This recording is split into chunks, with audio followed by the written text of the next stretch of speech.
What is up guys, and welcome back to a short update video on 1.8 hack clients.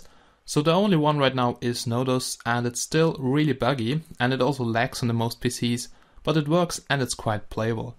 Okay, we're now here in the main menu and I won't go through all the things like in the last video because actually not much has been changed, so I guess just a few bug fixes and maybe some new features.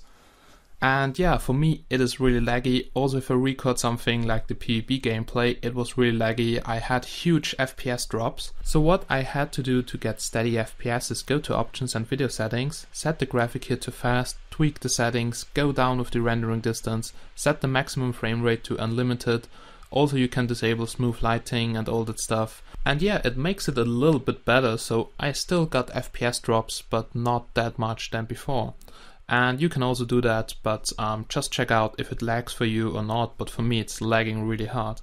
Okay, then let's go quickly to the single player. I will just quickly show you how to use it, and after that you can check out the PvP gameplay, so let's go. Okay guys, we're now here in single player with the Nodus hack client. And now before I will show you the graphical user interface of this hack client, I want to show you the console. And you can open it up by pressing the U button on the keyboard. So this opens up the console, and here you can type in commands, and you can find some of them down below in the description, or you can just check them out online.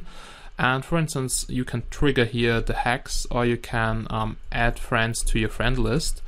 And basically you just have to enter half of the command or just the first letter, and then the console tells you what you have to enter. So it's pretty easy to use, just get used to it, because you can do a lot of things in the console which you cannot do in the GUI. So I would definitely check that out. And you can exit it by just pressing the escape key.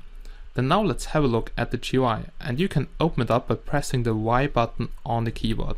So that opens up here the graphical user interface. And as always, you can drag and drop all those boxes here around the screen except of the client manager. And you just have to click the box, then hold the mouse button, and then you can drag it around, and to drop it, just release the mouse button. So it's pretty easy.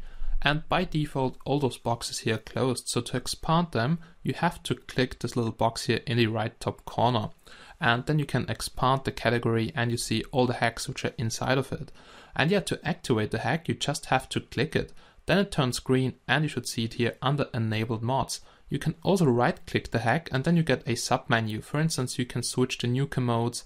You can also edit force field like delay and range and all that stuff. So that's pretty cool. And yeah, now you can see what I meant with lag. So it's pretty laggy, and I got huge FPS drops when it's rendering, and also if there are more people around online, then it starts to lag as hell.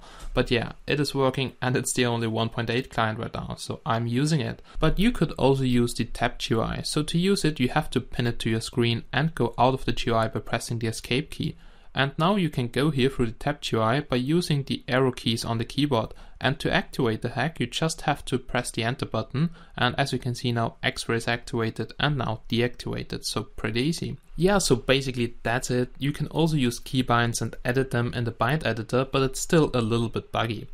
And it's a beta update, so don't cry because there are bugs. So there will be new hack clients soon, this week or maybe next week. So just stay tuned. Also Nodus will get updated, so don't worry about that. And now you'll see the PvP gameplay, so just sit down, enjoy, and thanks for watching guys.